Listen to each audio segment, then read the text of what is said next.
et qui détournaient le regard. Il y en a qui te voyaient et qui détournaient le regard. Oui. Et toi, tu as pensé quoi de ça?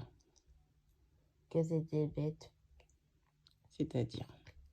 Est-ce que tu as peut-être que tu me regardes évidemment? T'avais envie de leur dire quoi? D'arrêter. Et quoi d'autre? Que je suis normal.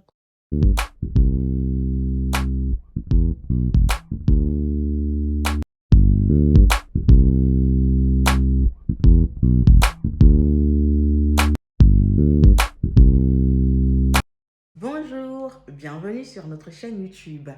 Alors, je suis heureuse de vous retrouver aujourd'hui pour cette nouvelle vidéo. Ce sera une vidéo de sensibilisation. Je souhaite aborder un sujet qui est très important et qui revient souvent. Il s'agit des regards. Les regards lorsqu'on est en situation de handicap.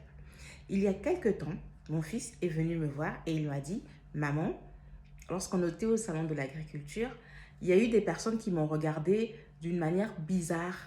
Il a 12 ans, enfin, il va avoir 12 ans, mon fils. J'ai pas compris tout de suite, en fait. Et il m'a dit non, il me regardait avec insistance. Il me regardait, des fois, il détournait le regard. Et en fait, ce qui s'est passé, c'est qu'il ne nous a pas parlé de ça tout de suite après le salon de l'agriculture. Il en a d'abord parlé à sa psychologue et ensuite, il nous en a parlé, vraiment 2 semaines après. Et je suis restée là. Au départ, j'ai d'abord ressenti de la colère. Ensuite, de la tristesse. Et ensuite, je me suis dit, bah non, il faut faire quelque chose. La colère, pourquoi? Parce que je me suis dit, mais pourquoi les gens le regardent comme ça? Est-ce que c'est normal et tout? C'est pas normal. Et après, de la tristesse, parce que je me suis dit, c'est injuste que mon fils puisse subir ça, qu'à cet âge, il puisse ressentir comme s'il était rejeté par d'autres personnes.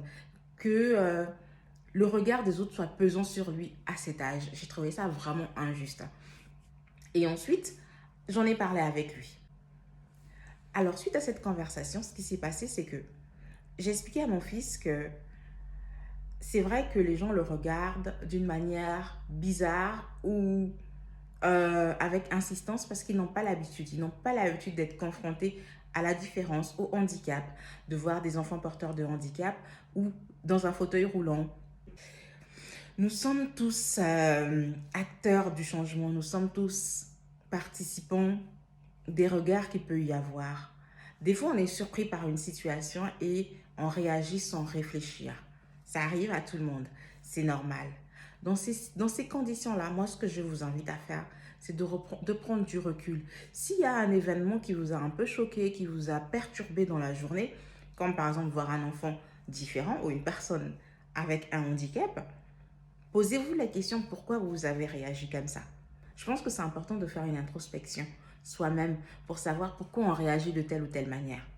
Ensuite, corrigeons les choses pour la prochaine fois parce que il faut savoir que si cela aurait été nous, peut-être que nous aurions été choqués, touchés, blessés. Alors, corrigeons les choses pour la prochaine fois pour que lorsqu'on sera en face d'une personne différente, ben, qu'on ne réagisse plus de cette manière. Donc la première des choses, c'est de se poser la question pourquoi on agit ainsi. La deuxième des choses, c'est de se remettre en question. Ensuite, on corrige notre manière de penser. On se documente aussi, si on le souhaite, sur le sujet. Alors, lorsqu'il s'agit des enfants, c'est encore différent parce que les enfants aussi, ils réagissent d'une manière spontanée, souvent d'ailleurs, lorsqu'ils sont face à la différence. Lorsqu'il s'agit des enfants, je pense que c'est à nous adultes, à nous parents, d'expliquer à l'enfant pourquoi l'autre est différent. D'expliquer c'est quoi la différence, c'est quoi le handicap. Et si on n'arrive pas à le faire, on peut aller chercher des informations, on peut se documenter. Nous avons par exemple notre livre, Les aventures d'Alexandre, le rêve d'Alexandre, qui illustre un enfant en fauteuil roulant. Ce livre, il permet en fait d'introduire les questions liées au handicap.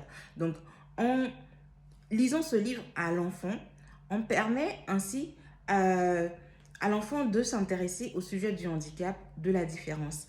Et on peut aborder plus facilement cette question si nous-mêmes on a du mal à en parler au sein de notre famille avec nos enfants.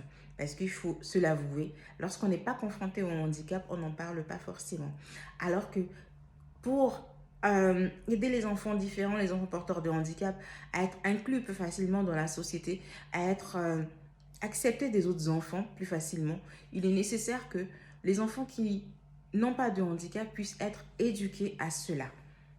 Je ne dis pas d'en parler tous les jours, mais il est de notre responsabilité en tant qu'adulte, en tant que parent, d'expliquer à notre enfant c'est quoi la différence, c'est quoi le handicap. On n'a pas besoin de le blâmer pour cela. Il suffit d'expliquer tranquillement à ces petits êtres qui sont très intelligents, qui sont dotés d'une intelligence extraordinaire et répondre à leurs questions tout simplement. Et si on est vraiment démunis, contactez-nous et on pourra en parler tous ensemble. Mais dans tous les cas, il ne s'agit pas de fuir.